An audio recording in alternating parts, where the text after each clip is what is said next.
Welcome to STEMtalk. STEMtalk. STEMtalk. STEMtalk. STEMtalk.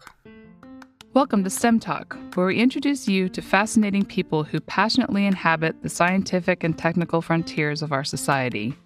Hi, I'm your host, Don Carnegas, and joining me to introduce today's podcast is the man behind the curtain, Dr. Ken Ford, IHMC's director and chairman of the Double Secret Selection Committee that selects all the guests to appear in STEMtalk. Hi, Don. Great to be here with you today. Before we get to today's interview with Jeff Volek, we have some housekeeping to take care of. First, we had some technical issues with today's show, and we apologize that our sound quality is a little off today and not up to our standards.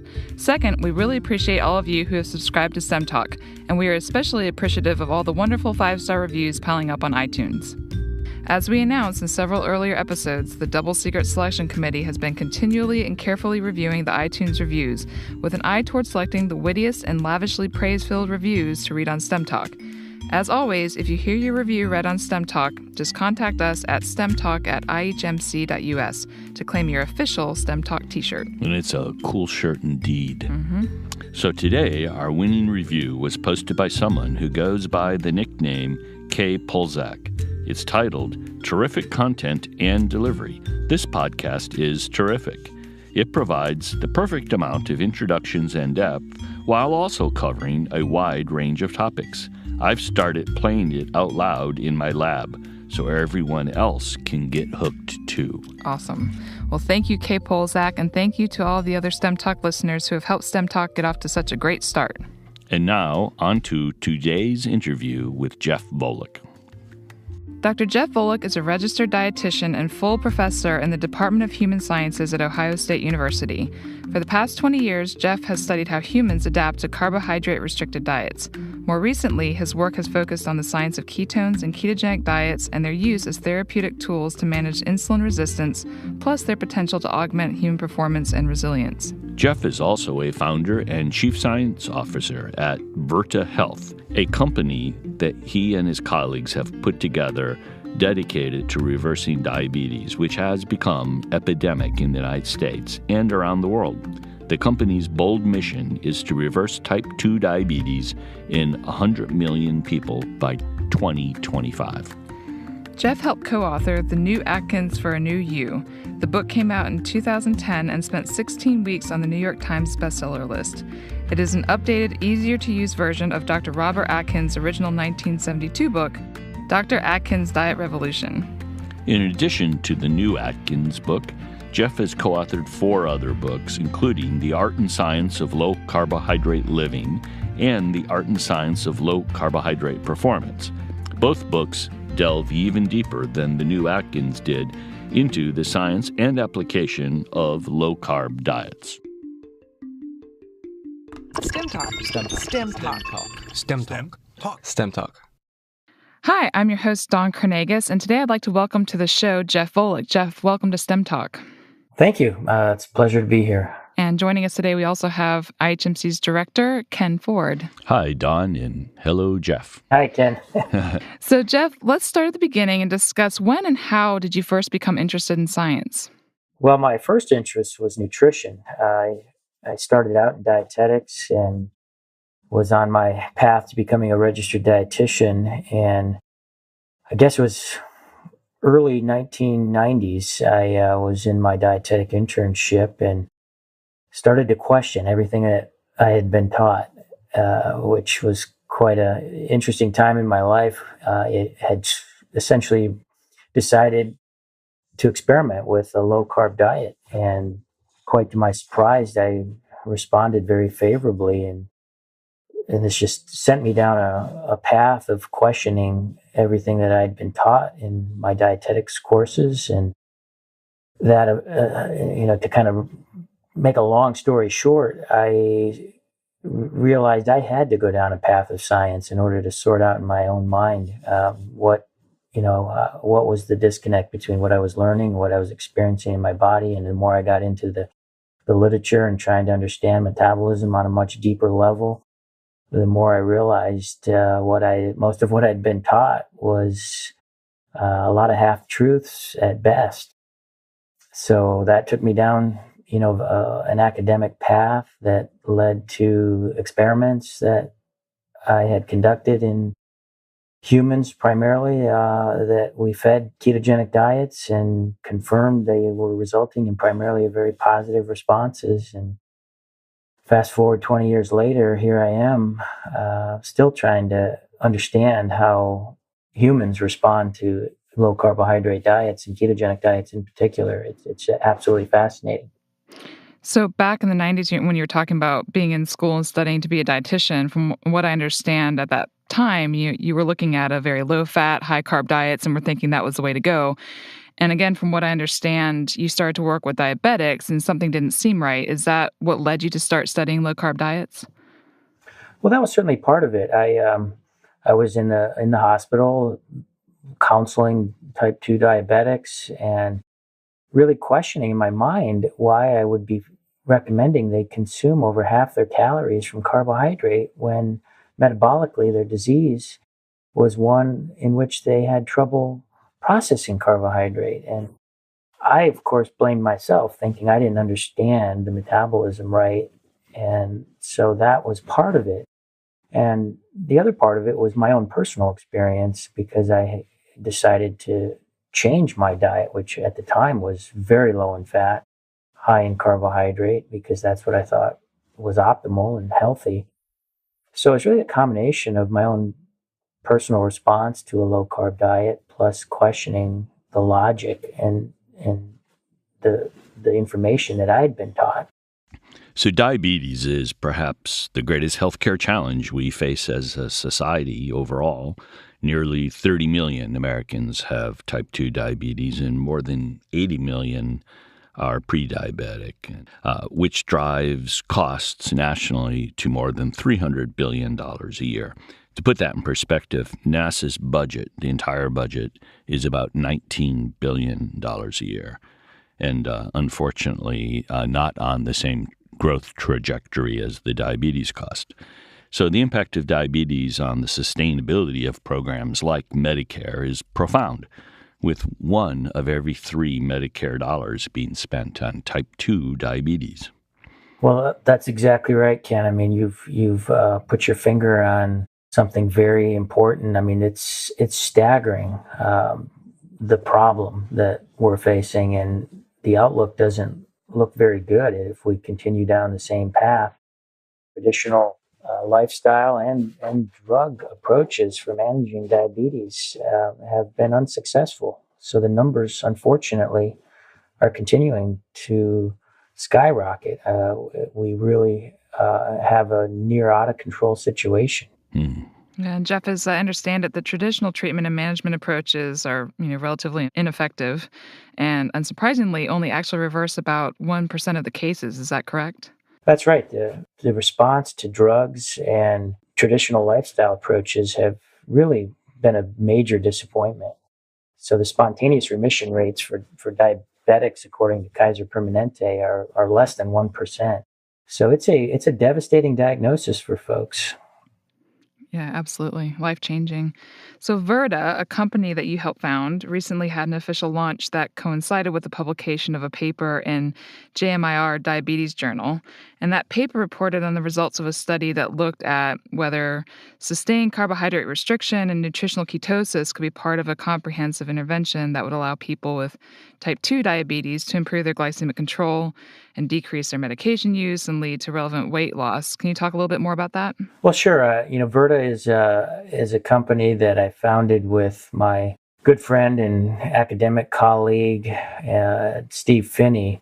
We had an idea of taking what we had learned in the lab, as well as Steve's own personal clinical experience using a ketogenic diet, running a weight loss clinic, and trying to commercialize it. And we both have a lot of clinical experience and research experience with ketogenic diets, but we're both not business people. So we had little business acumen in terms of knowing how to translate this into a successful business, let alone one we could scale. But we were fortunate to partner with Sami Inkinen and together formed Virta Health. And Virta Health is a really fascinating company in that it's essentially a medical clinic that works with patients to reverse their symptoms of diabetes safely, and it does that without the risks and costs or side effects of medications or surgery. So we have been busy for the last 2 years, really,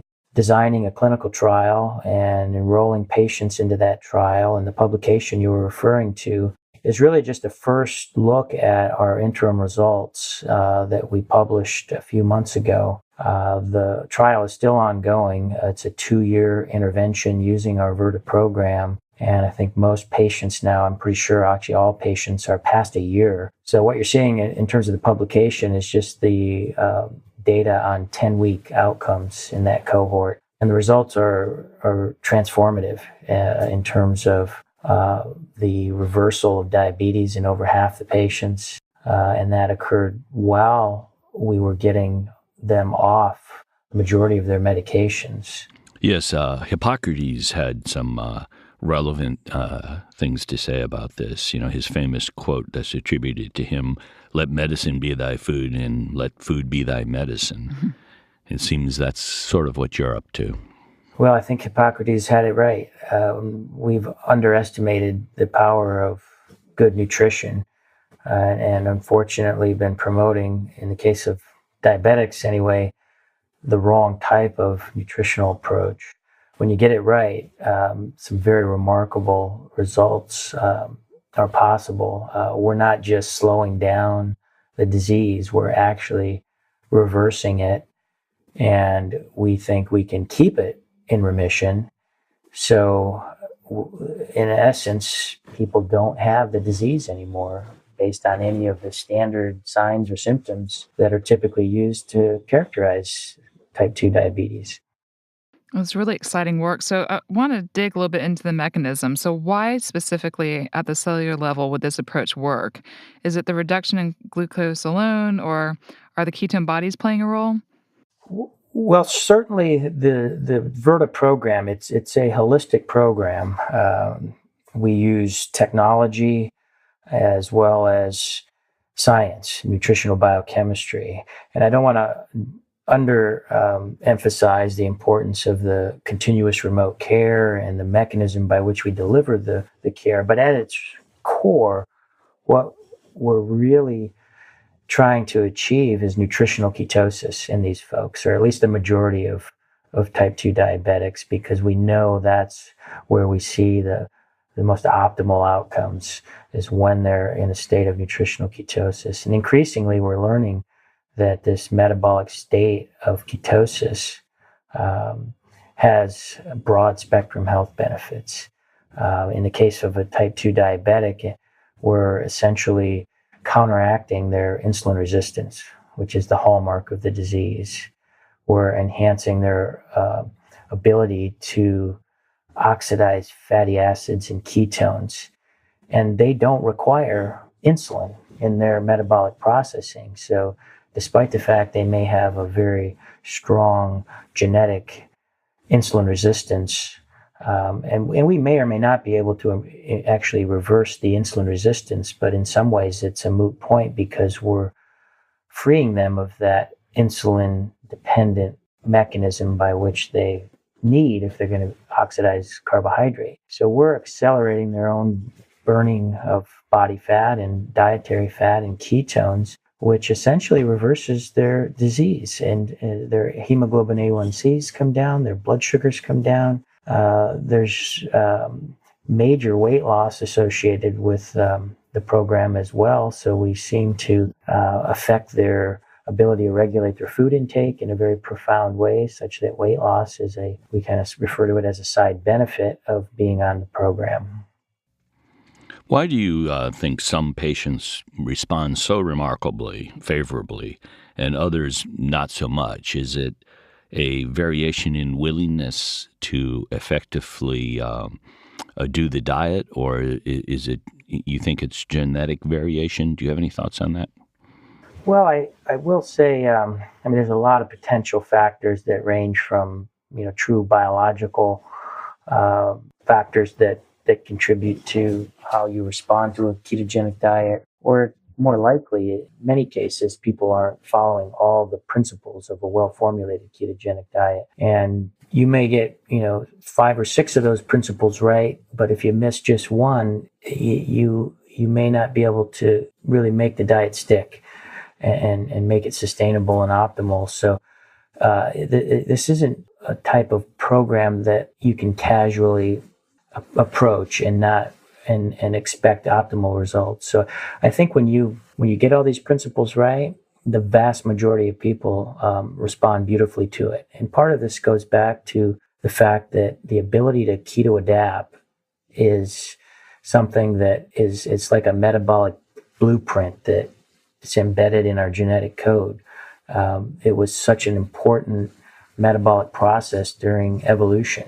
And we all have this capability of keto adapting. It's just that in most of us, that program, if you will, is silent. It's silenced by all the carbohydrate that we're consuming. But at the moment we restrict carbohydrate, this program boots up and it works. Even in a type 2 diabetic that may be profoundly insulin resistant, they still have this inherent ability to keto adapt. And so there's very few contraindications to this. And most people, once you work through these issues of getting the formulation of the diet correct, have quite a dramatic response. So it's a very homogeneous response you get to keto adaptation. And so I don't think it's a big factor.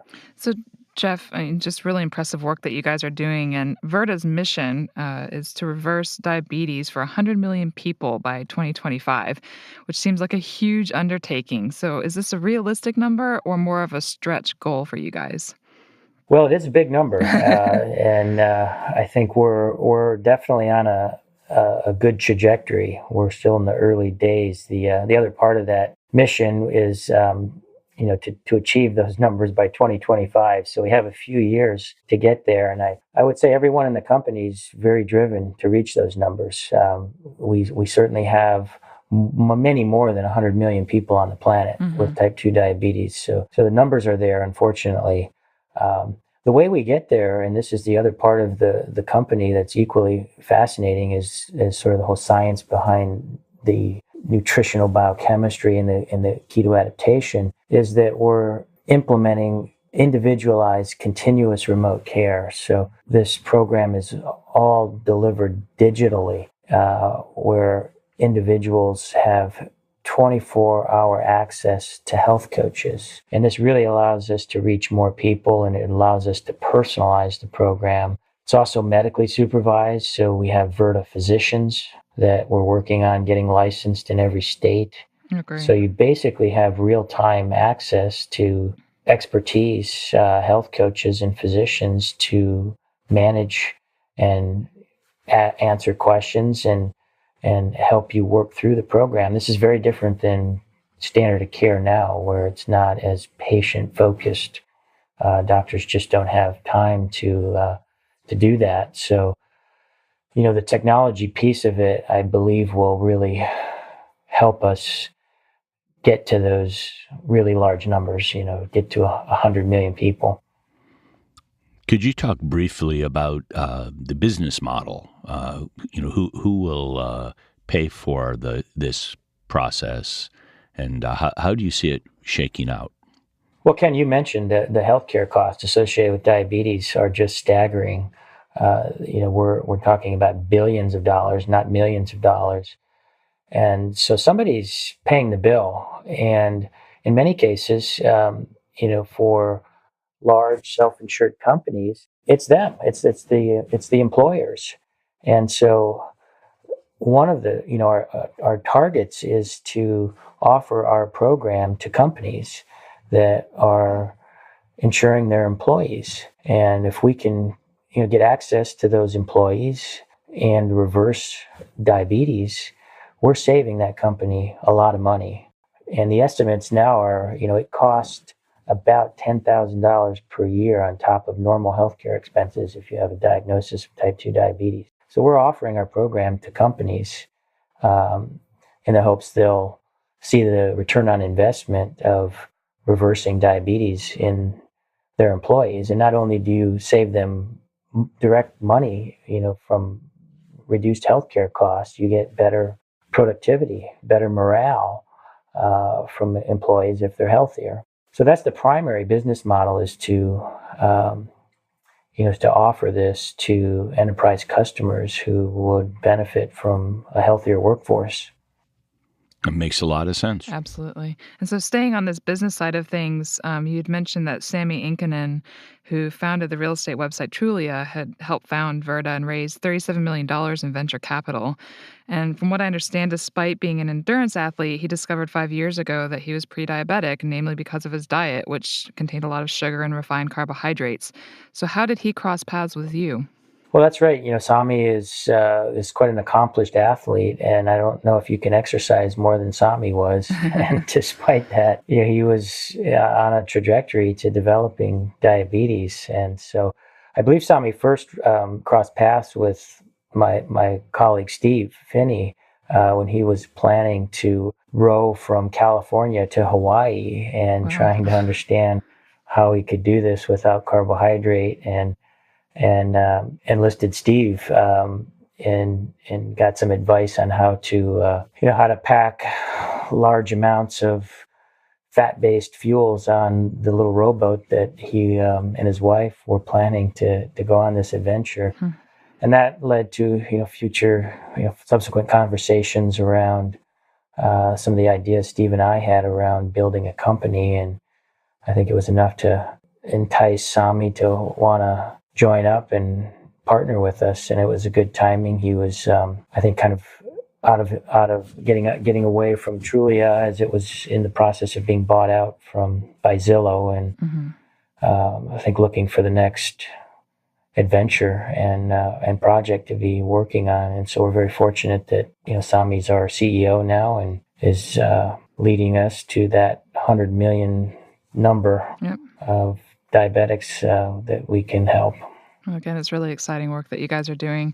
So I'm going to shift gears a little bit. What are your thoughts on the possible epigenetic effects of a ketogenic diet with respect to just general health and wellness? So for example, research has shown that beta-hydroxybutyrate is an endogenous HDAC inhibitor, and so we know that means it suppresses oxidative stress. Can you discuss this and other possible epigenetic effects of a ketogenic diet? Yes, so just historically, beta-hydroxybutyrate is the primary circulating ketone body. And going back to pioneering work back in the 60s and 70s, primarily led by George Cahill at Harvard, who was studying starvation ketosis, we know that ketones are remarkable metabolites, that humans can adapt to using ketones as fuel for the brain when we're in a starvation state. And he did some really remarkable experiments showing up to 2/3 of the energy supply for the brain can be met from ketones. Now, we've known that for now 4+ decades, yet in most cases, that's not taught to physicians or any healthcare professionals. So it's kind of been lurking in the shadows, and no one really appreciates or understands that science.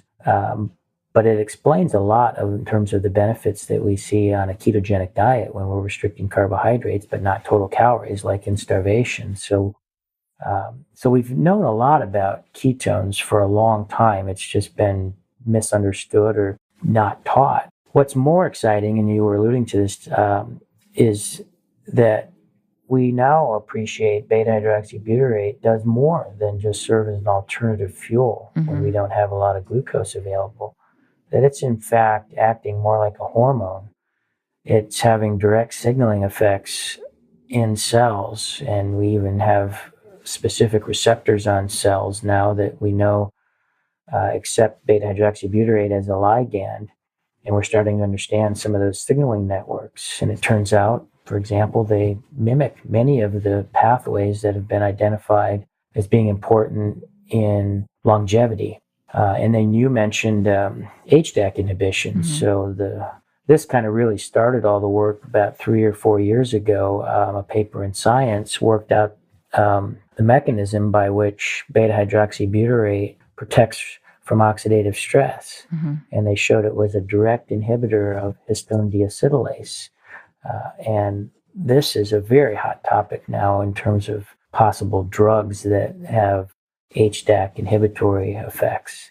And here we have a natural metabolite that our liver produces when we don't eat a lot of carbohydrate that is just having drug-like effects in terms of its action on HDAC. So this opens up a whole new sort of perspective around nutritional ketosis and what type of effects might be associated with it, because it extends now beyond the metabolic adaptations. Mm-hmm. And we really, have a mechanism now too that explain a lot of the clinical observations around less inflammation, less oxidative stress. So ketones are absolutely fascinating in terms of all the various ways in which they're impacting the body in a healthy and a positive way. So when we're talking about this anti-inflammatory effect of the ketogenic diet, so I'll tell you personally, I have a really good friend who is an elite athlete, and she was recently diagnosed with Crohn's, and she kind of spun out her diet and started to just work things back in to see what worked for her. And she just naturally gravitated towards a ketogenic diet. And she didn't even know that's what it was until I saw her cooking and eating. I said, you know that you're eating a ketogenic diet. So she started looking into it and has kind of refined things a little bit more and has started blood testing. And she said it's the best that she's felt in the last several years, which is really exciting. So has anyone seen clinically improvements to conditions like Crohn's disease or rheumatoid arthritis when you're considering the inflammatory nature of those disease processes? Well, certainly, chronic constitutive inflammation is at the heart of most chronic disease, heart disease, Mm-hmm. cancer, certainly type 2 diabetes, and probably most non-communicable diseases have some type of inflammatory component to it. I'm not really aware, though, of randomized controlled studies that have focused on the rheumatoid arthritis or Crohn's disease, but certainly there's a lot of anecdotes and testimonials out there, and I've certainly worked with many folks who've had similar type of positive response in their, in terms of GI distress and disorders. So there's certainly footprints in the sand that would lead us to believe there'd be positive effects in those conditions. But unfortunately, research money is hard to come by to study ketosis as a therapy for many of these diseases. And so there's still a lack of, really quality studies that address some of these other targets beyond type 2 diabetes, which, Virta has been focused on. But the funding is really limited, and that ultimately makes it challenging to move forward in terms of our understanding of how some of these diseases respond to keto adaptation.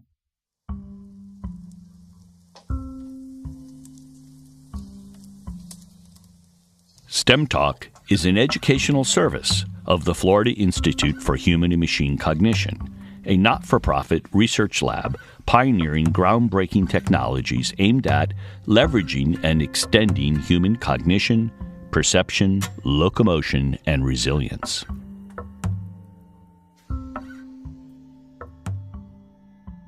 So I've mentioned this in previous podcasts, and this is kind of, again, on a personal note. I've been vegetarian for over 20 years, and I actually went on a ketogenic diet last year and noticed absolutely incredible short-term results, weight loss, energy increase, all kinds of different great things that came along with that.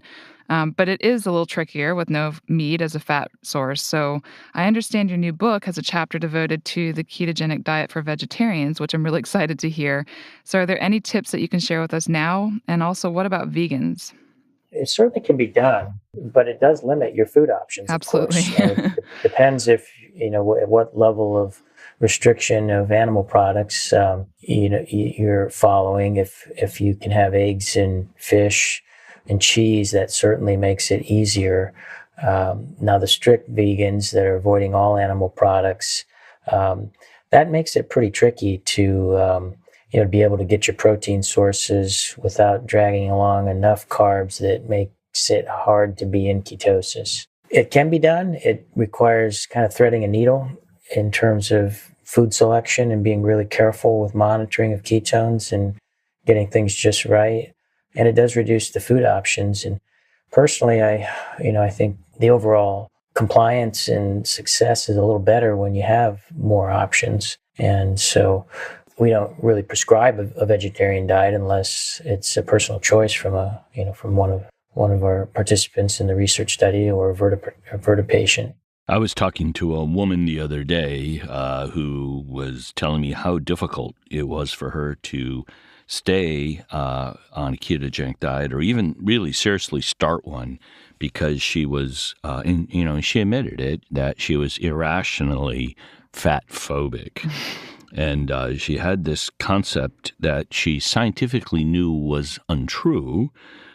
She's a scientist, but she had this idea that if she ate fat, it would soon be on her. And, she's had it pounded into her for decades that fat is her enemy and a harbinger of heart disease and certain death, and you'll die pudgy, right? And but you and others have pointed out that data shows no connection between dietary saturated fat intake and either saturated fat levels in the body or really long-term risk of heart disease. And is this sort of fat fear something that you find in working with patients, and that you first sort of have to get over that and convince them that many fats are their friend, not their enemy?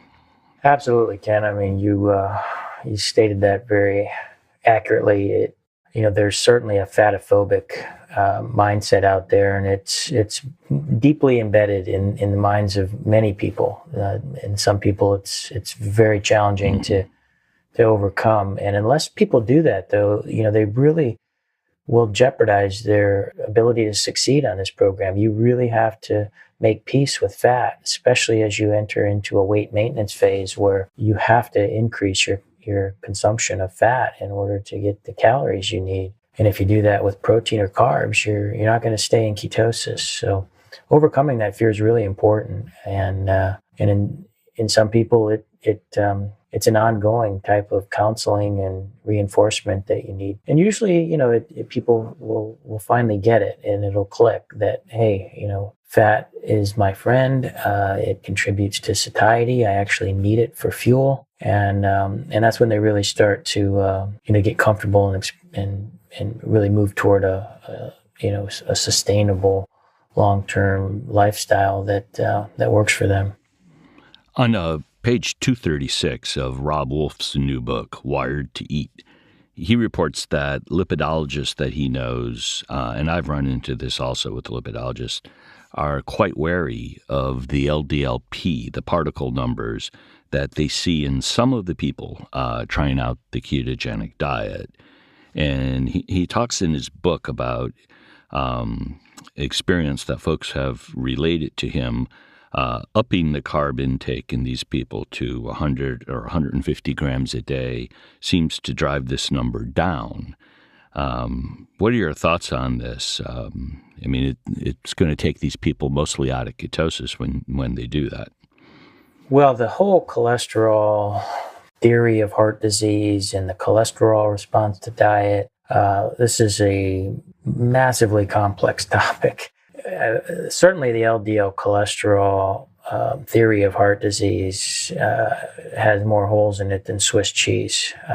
We're starting to see now some really nice systematic reviews and meta-analysis come out showing that cholesterol is a really lousy predictor of cardiovascular disease, and so we're at least in some circles moving away from the standard lipid panels and looking a little deeper into cholesterol fractions, and you mentioned the LDL particle size, which is one type of advanced lipoprotein measure that's starting to at least appreciate that LDL is a heterogeneous particle. I think the best evidence out there is related to the small particles, though, in terms of the atherogenicity of cholesterol and lipoprotein particles. So that if you have more smaller LDL particles, there's pretty good evidence that is going to increase your risk for cardiovascular disease. And we see very few people who are truly in a keto-adapted state have higher numbers or concentration of LDL or small LDL. So it's a pretty small number of people. Now, there will be people whose LDL particle count goes up and whose LDL total cholesterol or total and LDL cholesterol concentrations increase. And that's a genetic propensity. And we don't know for sure if that, carries harm, but it certainly doesn't look like cholesterol is a very good predictor of heart disease. And, in the existing body of literature we have. So I'd be leery of counteracting that increase with an increase in carbohydrate because you're likely to see other risk factors like triglycerides and HDLs and particle size go in an adverse direction, a negative direction. That was my thought as well. LDLP is a weird duck.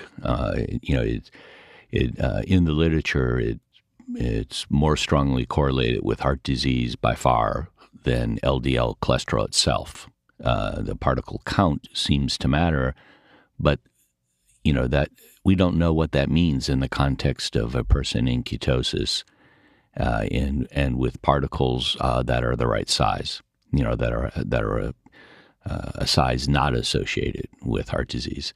It's tricky, but this issue is causing a lot of confusion. In fact, we just had a guest on STEMtalk. I think it was episode 41, David Diamond, who I think you've read his review paper, where he talks about relative risk and how the mathematics of relative risk is quite deceptive. No, David's really got his finger on the important issues around cholesterol, and it's a lot of smoke and mirrors. It's unfortunate we've embraced this logical fallacy that is embraced by the diet heart hypothesis. It just doesn't pan out when you look at the totality of data out there, and yet it's been a hard paradigm to shift out of, and so we continue to measure cholesterol and use that as a basis to evaluate risk, unfortunately. Yeah, I have an older gentleman friend whose doc wrote him a prescription for Lipitor because his total cholesterol was 210. Well, this guy's an athlete, and he's ketogenic, and his HDL was about 90. So the trigs were super low. It was just sort of a knee-jerk reaction.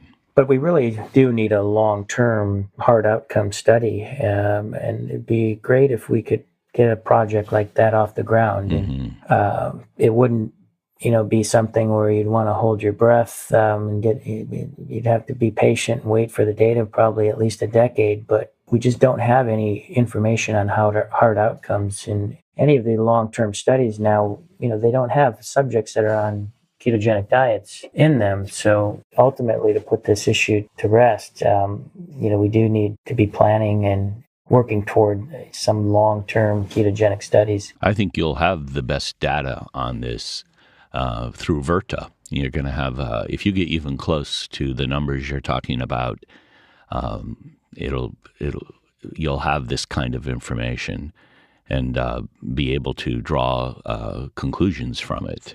There's going to be a shift, I think, in how this kind of science is conducted.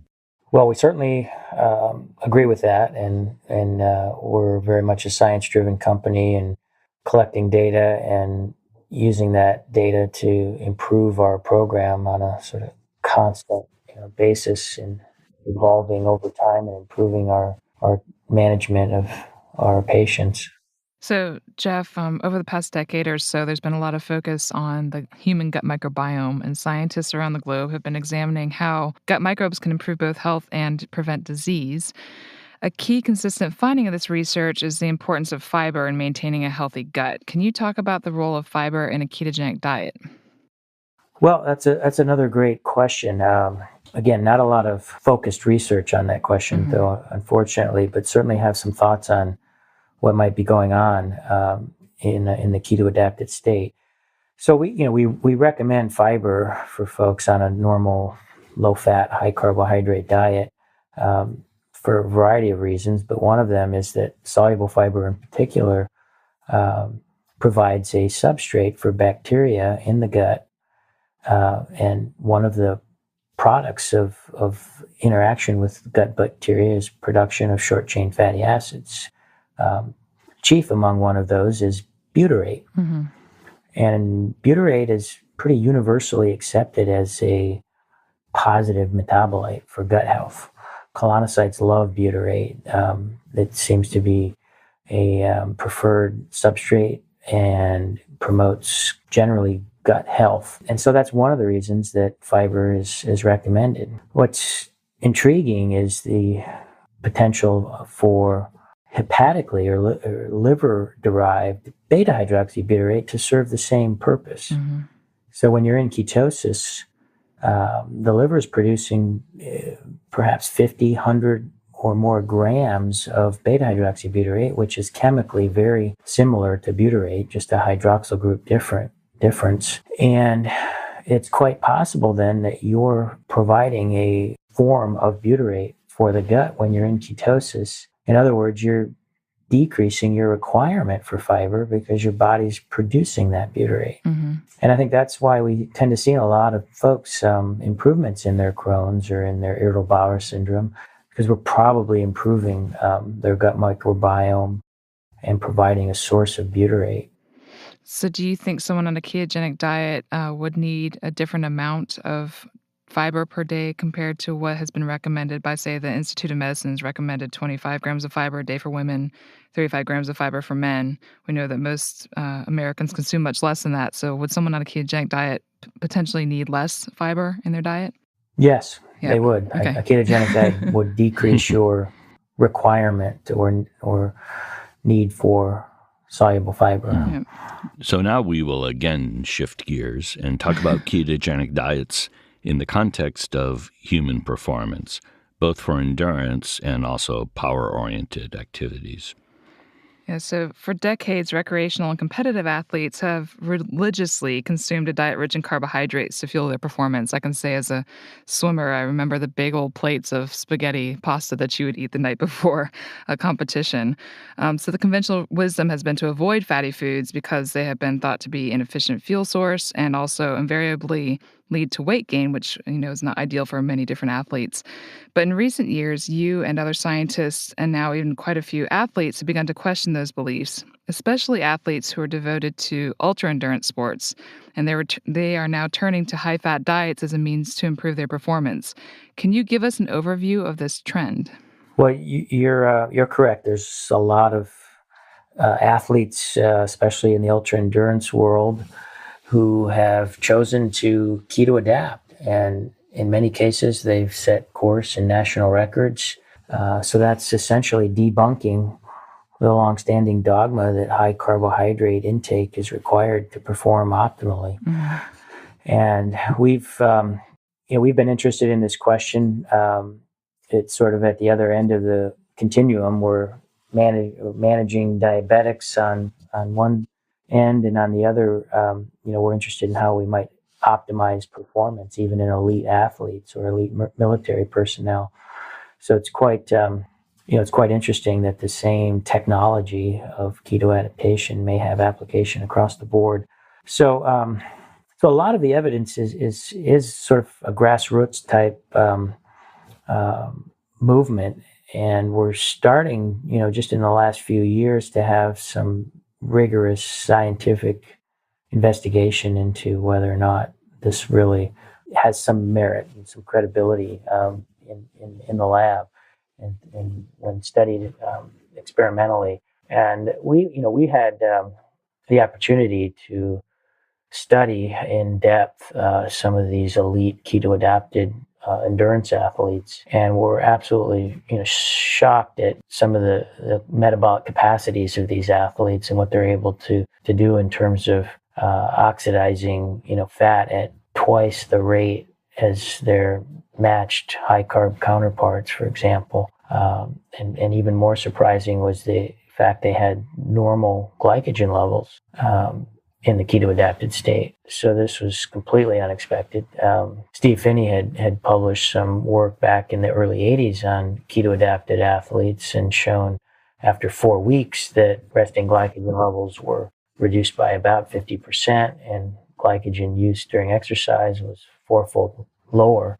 So there was glycogen sparing. So we expected to find a similar type of glycogen reduction and glycogen sparing during exercise, but we're quite surprised that in these athletes who'd been on average keto adapted for about 20 months, so much longer chronic keto adaptation, that there were changes in glycogen metabolism that were not really expected. That's really interesting. So can you expand on why you think there was no difference in muscle glycogen between the two groups? Well, I think the body is, clearly improving its ability to burn fat, but there's other metabolic adaptations going on that are not fully understood. Clearly gluconeogenesis is needed to maintain some level of glucose production. What the substrates are to keep gluconeogenesis running is still not fully understood, but it's quite likely that lactate and glycerol, perhaps alanine, are important substrates. So I'm sure metabolism, of those carbon sources are altered in the keto adapted state. We may be able to, use lactate more efficiently. They share the same transporters that ketones do. These monocarboxylic transporters are almost certainly upregulated in the keto adapted state. So we may be able to move lactate around more efficiently, much like we're able to transport ketones around more efficiently. And lactate can be used as a direct source of glycogen, a direct precursor for glycogen in skeletal muscle, for example. So it's really unknown, but there's a lot of hypothetical mechanisms that might be at play in terms of some of the biochemistry and metabolic adaptations that would allow for glycogen to be maintained. There's data in sled dogs that are pretty consistent with what we found in these chronically keto adapted athletes. So these Iditarod sled dogs make some of these endurance athletes look like couch potatoes in terms of the energy expenditure and work they're doing to finish the Iditarod race. And some work in these dogs indicates they maintain glycogen levels even though they're consuming a pretty low carbohydrate diet when they're running 100 miles a day for consecutive days during this race. So there are other species that show some pretty remarkable metabolic adaptations that are not dissimilar from what we see in these chronically keto adapted athletes. The maintenance of muscle glycogen comes as a great shock to pundits who imagine that those in ketosis would have just severely depleted glycogen. You still hear this frequently. Well, absolutely. There's certainly a lot of dogma in sports nutrition and a lot of fondly held beliefs that are going to take a while for them to go away and have a new understanding of metabolism ushered in. Yeah. So there, in a recent paper that was published in the Journal of Physiology, Louise Burke looked at least race walkers while on the low-carb, high-fat diet, and their team found that this diet impaired performance in elite endurance athletes, and this is, I'm quoting here, despite a significant improvement in peak aerobic capacity. Her primary point was that race walkers showed increased oxygen demand for a given speed. I imagine that you've seen this paper, and I would love to hear your thoughts on it. Well, the Achilles heel of keto adaptation has always been the duration. Mm-hmm. And we know, going back to Steve Finney's work in the early 80s, that it takes at least 4 weeks to keto adapt and have, at least in terms of having performance, come back to a baseline level. And anything short of that, you'd fully expect performance to be impaired. So in my mind, it's a fatal flaw in the Burke study, and I have no idea why she would design I have some idea why she would design a 3-week study and claim she's studying keto adaptation. It's clearly not a long enough period of time for the body to make adaptations to changing to this diet, and that was 30 plus year old data that I'm sure she was aware of. So maybe there's a hidden agenda there. Also, in other venues, Professor Burke has voiced worries about reductions in pyruvate dehydrogenase, otherwise known as PDH. Could you briefly explain the role of this enzyme? And in your studies, did you look at PDH in athletes who were well keto adapted, and what did you find? Well, we haven't measured that specific enzyme, which is a glycolytic enzyme. I find it a rather reductionist sort of perspective to think that a complex trait like high intensity exercise performance or any type of performance is dependent on a single enzyme. So that, this is an enzyme that converts pyruvate to lactate, and so it's active when you're eating a lot of carbohydrate, oxidizing carbohydrate. There's flux going through this particular pathway, but saying that this enzyme is responsible for why you have an impairment in performance on a ketogenic diet is really overly simplistic and unsophisticated, I think, not appreciating the broad spectrum adaptations that you see with a ketogenic diet. And the use for that enzyme would presumably be reduced in a fat-adapted athlete in any case. Well, so yeah, it's basically converting pyruvate to acetyl-CoA, which can then enter into the Krebs cycle. So in order to fully oxidize glucose, it would need to go through that enzyme. But in a keto-adapted athlete, you have plenty of acetyl-CoA coming in through fatty acids. So I'm not sure why you would expect performance to be decreased if you have another substrate available to use. Yeah, that's my thought as well. In contrast to endurance sports, some more power-oriented athletes have reported that when on a ketogenic diet, they experience low energy levels during the most demanding moments in the sport, the high-intensity activities that you find in sports like MMA or wrestling or jiu-jitsu at times. But others, I know a lot of people in the wrestling community, others do not experience this at all. And I'm wondering, are these people perhaps actually not well adapted at this point? Do you have any thoughts on power athletes in a ketogenic diet? Yeah, we certainly need to study that in more detail, but there's several points I guess I would make. One is the time. So, there needs to be time to adapt, and we don't know for sure, but maybe you need more time, to adapt to get the high intensity power output, to come back to a normal level and potentially a higher level in the keto adapted state. Certainly anecdotally, having talked with several of these types of athletes, it does take maybe a couple months in order for the high intensity performance to come back. It could also be related to the diet formulation. This again idea of a well-formulated ketogenic diet.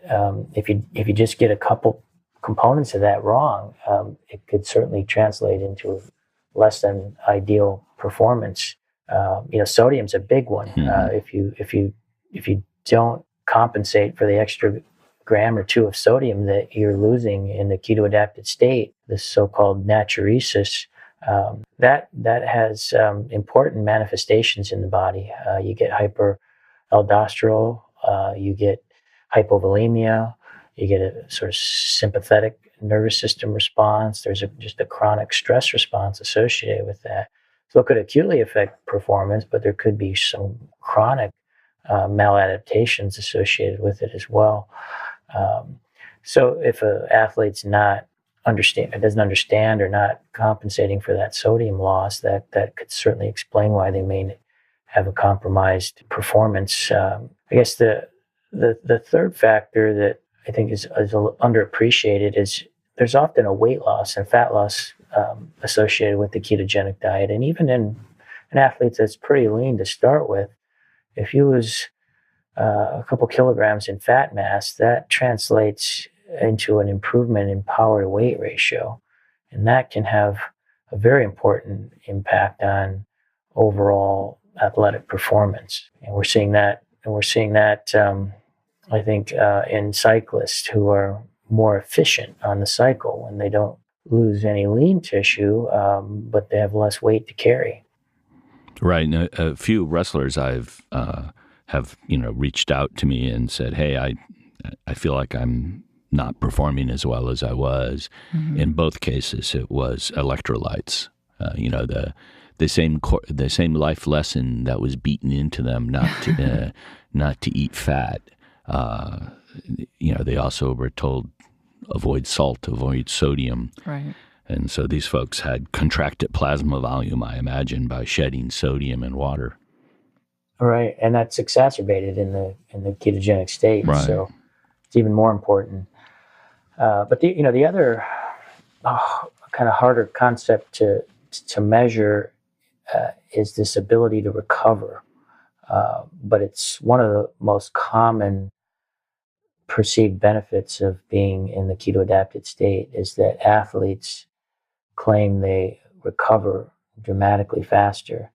And this, I think is very important long-term in order to optimize adaptations to training. If you're able to recover faster and train harder, that this has a potentially a big impact on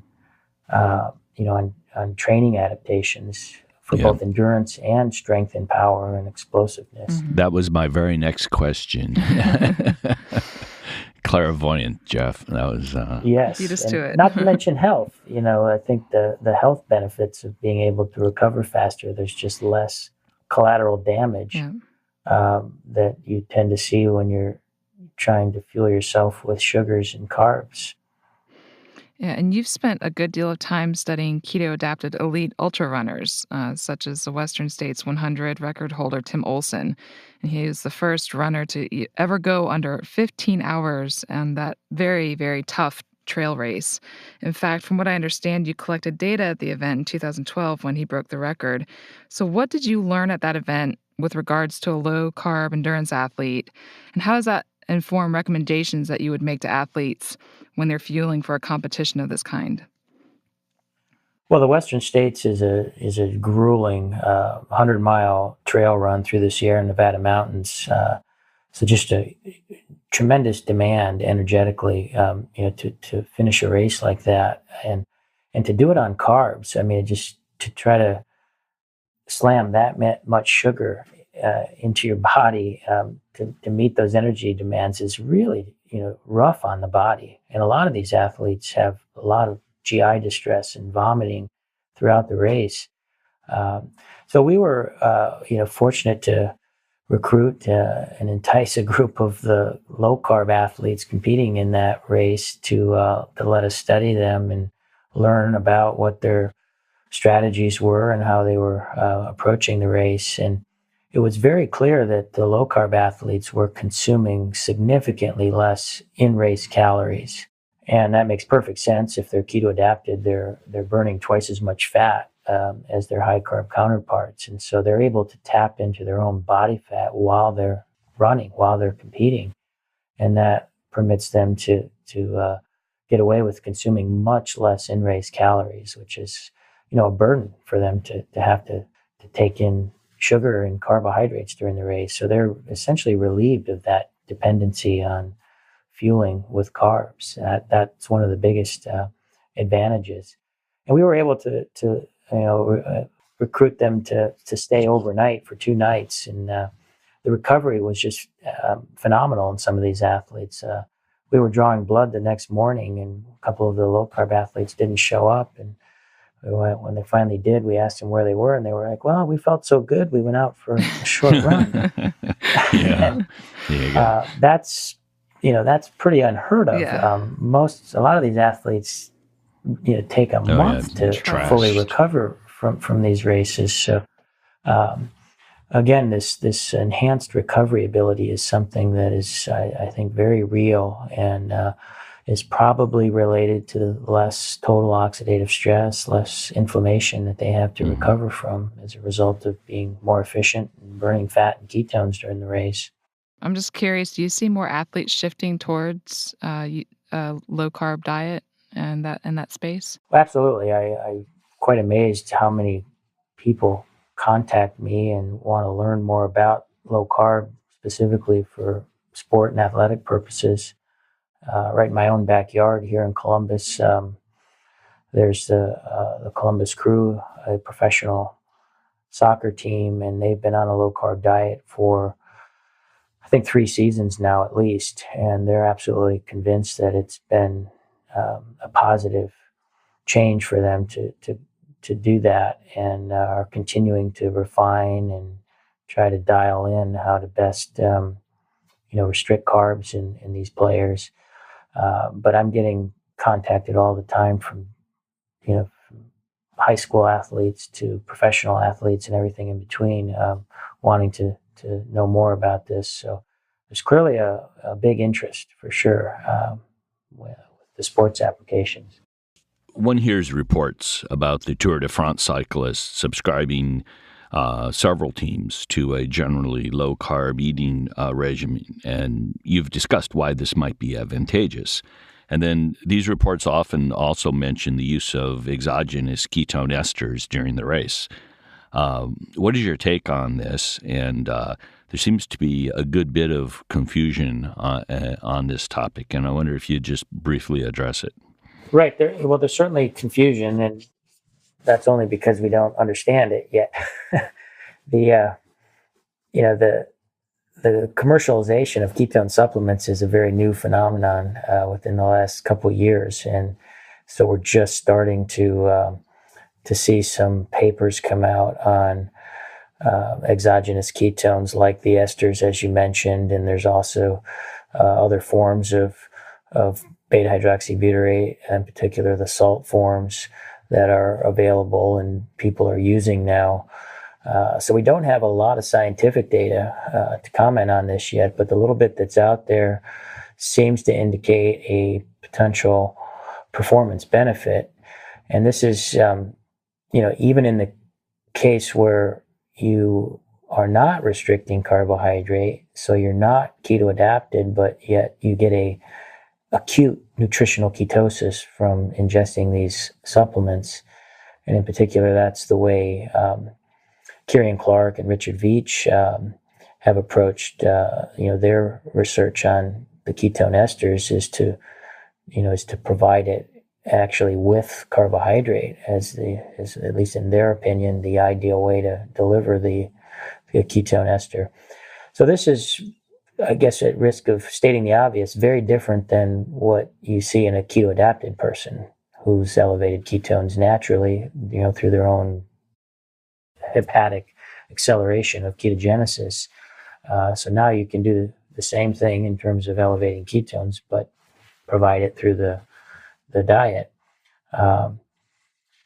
You may still get some benefit because you have greater availability of ketones, and we know ketones are having important metabolic and signaling effects. What you don't get from that, though, is the lower insulin levels and the lower glucose availability and flux and all the adaptations that are derived and flow from that particular mechanism. So you're not going to see accelerated burning of fatty acids and some of the other benefits associated with the keto adapted phenotype. But that's not to say there may be some benefit of using these in a non-keto adapted state. What intrigues me is what would be the outcome if you did both the keto adapted approach, where you're restricting carbohydrate plus take ketones in order to elevate ketones into the higher range of nutritional ketosis. There may be some outcomes that are optimized, if you will, by having ketones in the 3 to 4 to 5 millimolar range, which is very difficult to get up to that level just through dietary carbohydrate restriction. Well, certainly for some disease processes, having really substantially elevated ketones looks beneficial. A lot of people are doing just as you say, Jeff. They're sort of doing the diet and the exogenous ketones. The ones I wonder about are the ones that are carb loading and drinking the ketones. Particularly the esters are quite strong, and it's not a physiologic state that a human has ever been in before. I'm not sure if this is a case of performance and health being two different issues, or if this will turn out to be a wonderful outcome. I'm just not sure. I think you wrapped it up really nicely there. Well, I share your concerns on that. It's certainly not a natural state experienced throughout human history to have glucose and ketones elevated at the same time for performance purposes. So there's a lot of unknowns there. So Jeff, we've greatly enjoyed our conversation with you. Your passion for this topic is readily apparent, and Virta could absolutely be a game changer. And we wish you all the best in this effort to effectively deal with diabetes. So we're going to put links to your excellent books in our show notes, and also a link to Virta Health's webpage. And we're also going to share a link to your lab at Ohio State. Well, terrific. So thank you so much for joining us. Thank you. It's absolutely my pleasure to have an opportunity to be on your STEMtalk amongst many outstanding other people you've had. So thank you, Ken and Dawn and all the folks at IHMC, and keep up the great work you're doing. Thanks, Jeff. It was terrific. Appreciate it. STEMtalk. STEMtalk. STEMtalk. What a fascinating interview that was with Jeff. So Jeff and the folks at Virta are certainly doing amazing work. So we'll definitely have to link to Virta's website in the show notes, where you'll be able to see testimonials of people who have reversed type 2 diabetes, as well as people who have lost over 100 pounds or more. For more than 3 decades, the debate about carbohydrate restriction has been driven by a lot of factors other than science, often a cultural bias, and perhaps Jeff's research into the science of ketones is certainly helping reframe that debate by showing the therapeutic benefits as well as the performance benefits of ketogenic diets. If you enjoyed this interview as much as we did, I invite you to visit the STEMtalk webpage, where you can find the show notes for this and other episodes, stemtalk.us. This is Dawn Carnegie signing off for now. And this is Ken Ford saying goodbye until we meet again on STEMtalk. Thank you for listening to STEMtalk. We want this podcast to be discovered by others, so please take a minute to go to iTunes to rate the podcast and perhaps even write a review. More information about this and other episodes can be found at our website, stemtalk.us. There, you can also find more information about the guests we interview.